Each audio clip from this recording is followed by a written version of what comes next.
नमस्ते प्रणाम। दिल्ली की 70 विधानसभा सीटों पे सिंगल फेज में 5 फरवरी को वोटिंग होना है।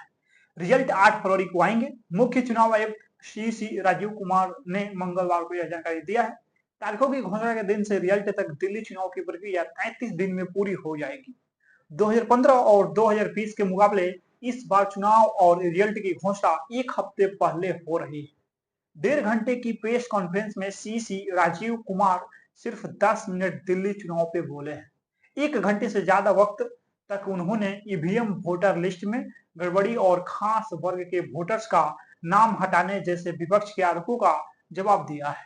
उन्होंने कहा है कि चुनाव में चुनावी प्रक्रिया पर सवाल उठाना गलत ट्रेंड है, इससे युवा वोटर्स पे असर पड़ता है। सुप्रीम कोर्ट भी ईवीएम पे सवाल उठाने वालों को खारिज कर चुका है। बता दें कि मुख्य चुनाव आयुक्त राजीव कुमार ने चुनाव तारीखों की घोषणा की है।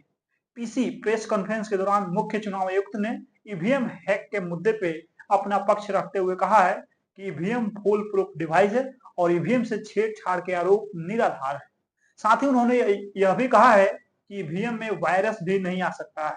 किसी भी प्रकार की गड़बड़ी पे चुनाव आयुक्त राजीव कुमार जवाब देंगे। दिल्ली में चुनाव तारीखों के ऐलान के साथ ही सत्ताधारी एपी सहित मुख्य विपक्षी दल बीजेपी चुनावी तैयारियों में जुट गए हैं। बता दें कि दिल्ली विधानसभा चुनाव 2025 की तारीखों की घोषणा 7 जनवरी 2025 को दोपहर 2 बजे चुनाव आयोग द्वारा कर दी गई थी और चुनाव एक फेज में 5 फरवरी को कराए जाएंगे और परिणाम 8 फरवरी 2025 को घोषित किए जाएंगे। दिल्ली में इस बार 1,55,00,000 मतदाता अपने मताधिकार का प्रयोग करेंगे। इस बार का चुनाव आम आदमी पार्टी, भारतीय जनता पार्टी और कांग्रेस के बीच त्रिकोणीय होने का आसार है। बता दें कि दिल्ली में चुनाव के लिए 13,000 से ज्यादा मतदान केंद्र बनाए गए हैं। दिल्ली में 83 लाख से अधिक पुरुष मतदाता हैं और 71 लाख से अधिक महिला वोटर हैं। चुनाव आयोग ने हाल ही में दिल्ली की अंतिम मतदाता सूची जारी किया है, जिसमें पिछले एक साल में मतदाताओं की संख्या में 8 लाख का इजाफा हुआ है। इस वृद्धि से चुनावी मुकाबला और भी दिलचस्प होने की उम्मीद है। दिल्ली के मुख्यमंत्री पद से इस्तीफा देने के बाद अरविंद केजरीवाल ने अपनी पार्टी की छवि को सुधारने के लिए नई रणनीतियों पे ध्यान केंद्रित किया है। दिल्ली विधानसभा चुनाव में 58 सामान्य सीटें और 12 अनुसूचित जाति एससी के लिए आरक्षित सीटें शामिल हैं। दिल्ली विधानसभा चुनाव 2025 न केवल राजधानी की अगली 5 वर्षों की दिशा तय करेंगे, बल्कि यह भी तय करेंगे कि कौन से मुद्दे प्राथमिकता में रहेंगे। यह चुनाव दिल्ली की जनता और राजनीतिक दलों के लिए अत्यधिक महत्वपूर्ण साबित होने जा रहा है। इस बार चुनाव में लगभग 1.55 करोड़ मतदाता भाग लेंगे, जिनमें बड़ी संख्या में पहली बार मतदान करने वाले युवा शामिल हैं। साल 2015 से दिल्ली की सत्ता पे काबिज एपी को इस बार बीजेपी से कड़ा मुकाबला देखने को मिल सकता है। पूर्व सीएम अरविंद केजरीवाल और मुख्यमंत्री अतीशी ने 29 दिसंबर 2024 को दावा किया था कि नई दिल्ली विधानसभा सीट में 5,000 से ज्यादा लोगों के नाम वोटर लिस्ट से काटे गए हैं। ये सभी एपी कार्यकर्ता थे, एपी समर्थक थे। महाराष्ट्र विधानसभा चुनाव के बाद कांग्रेस ने मतदाता सूची को लेकर गंभीर आरोप लगाए थे। पार्टी ने कहा था कि हर निर्वाचन क्षेत्र में 10,000 से ज्यादा मतदाता मनमाने ढंग से जोड़े या हटाए गए हैं। अक्टूबर 2024 में कांग्रेस ने हरियाणा चुनाव में ईवीएम हैक होने का दावा किया था। इससे पहले केजरीवाल ने 2017 में कहा था कि मैं आईआईटी से पढ़ा इंजीनियर हूं और मैं ईवीएम से छेड़छाड़ के 10 तरीके बता सकता हूं। इसके बाद से समय समय पे कई विपक्षी नेता ईवीएम हैक होने का दावा करते रहते हैं। दिल्ली विधानसभा का मौजूदा कार्यकाल 23 फरवरी को खत्म हो रहा है। इसके अलावा मुख्य चुनाव आयुक्त राजीव कुमार 18 फरवरी को रिटायर हो रहे हैं। 2020 के विधानसभा चुनाव की घोषणा 6 फरवरी को हुई थी। विधानसभा की सभी 70 सीटों पे 8 फरवरी 2020 को सिंगल फेज में वोटिंग हुई थी और 11 फरवरी को नतीजे घोषित हुए थे।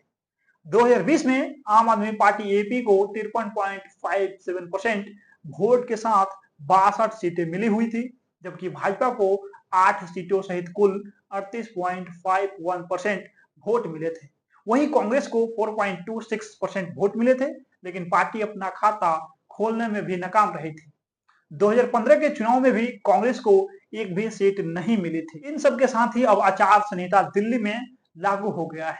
आदर्श आचार संहिता क्या है? देखिए, चुनाव आयोग जैसे ही विधानसभा या लोकसभा चुनाव की तारीखों का ऐलान करता है, वैसे ही मॉडल कोड ऑफ कंडक्ट यानी आदर्श आचार संहिता प्रभावी हो जाती है। आदर्श आचार संहिता उस चुनावी की प्रक्रिया पूरी होने तक प्रभावी रहती है। स्वतंत्र और निष्पक्ष चुनाव के लिए चुनाव आयोग ने कुछ नियम बनाए हैं। इन नियमों को ही आचार संहिता कहा जाता है। अगर कोई राजनीतिक दल या उम्मीदवार आचार संहिता के उल्लंघन का दोषी पाया जाता है तो चुनाव आयोग उनके खिलाफ नियमानुसार कार्रवाई कर सकता है। इनमें दोषी के चुनाव लड़ने पे पाबंदी लगाने तक की कार्रवाई शामिल है।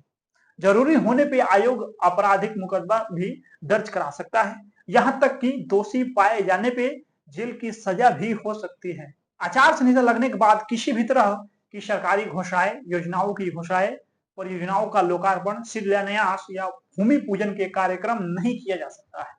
सरकारी गाड़ी, सरकारी विमान या सरकारी बंगले का इस्तेमाल चुनाव प्रचार के लिए नहीं किया जा सकता है।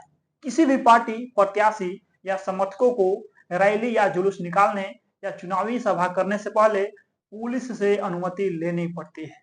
कोई भी राजनीतिक दल जाति या धर्म के आधार पे मतदाताओं से वोट नहीं मांग सकता है।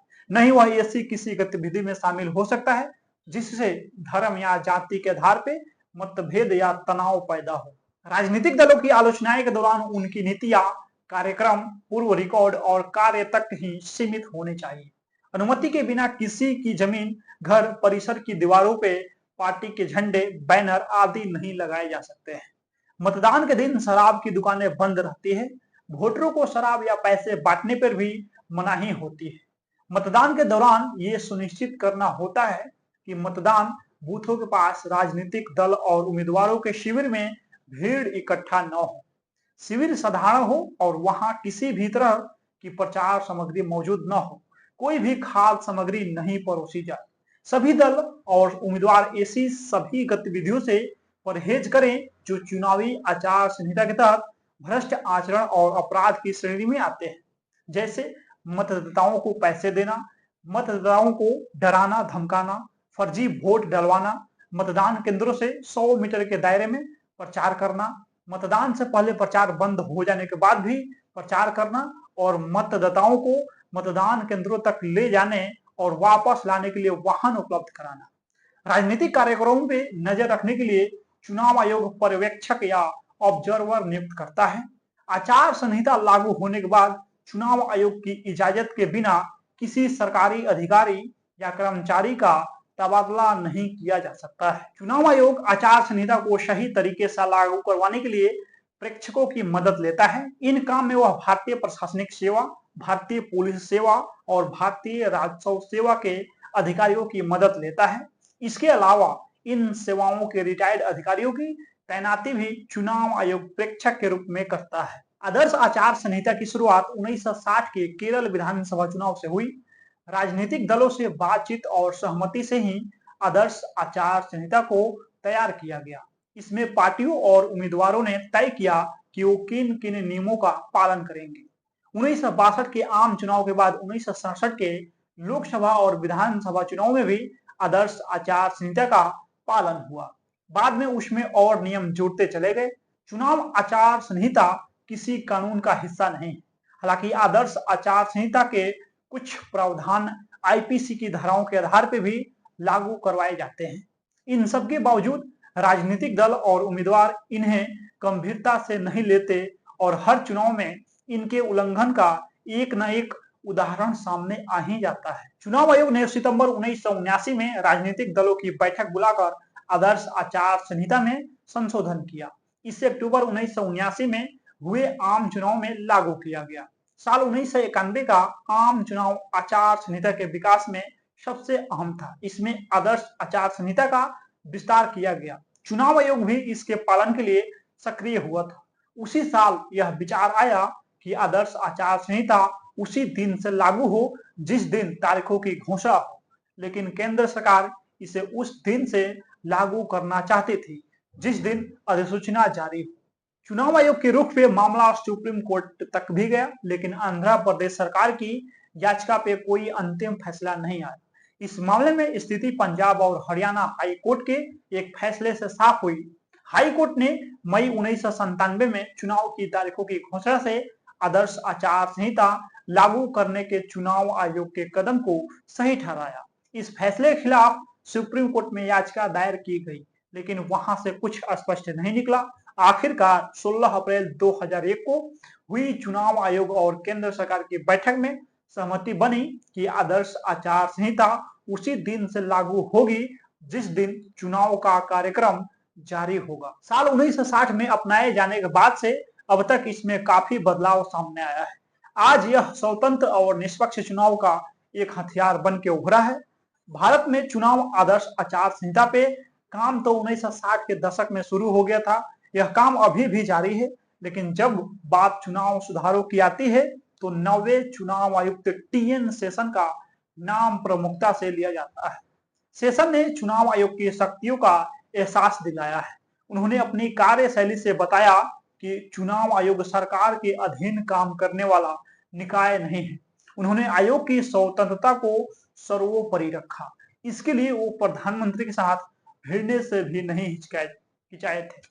बाकी इस वीडियो में आप लोग अपना प्रतिक्रिया दे दीजिए। मिलते हैं अगला वीडियो में। बहुत बहुत धन्यवाद।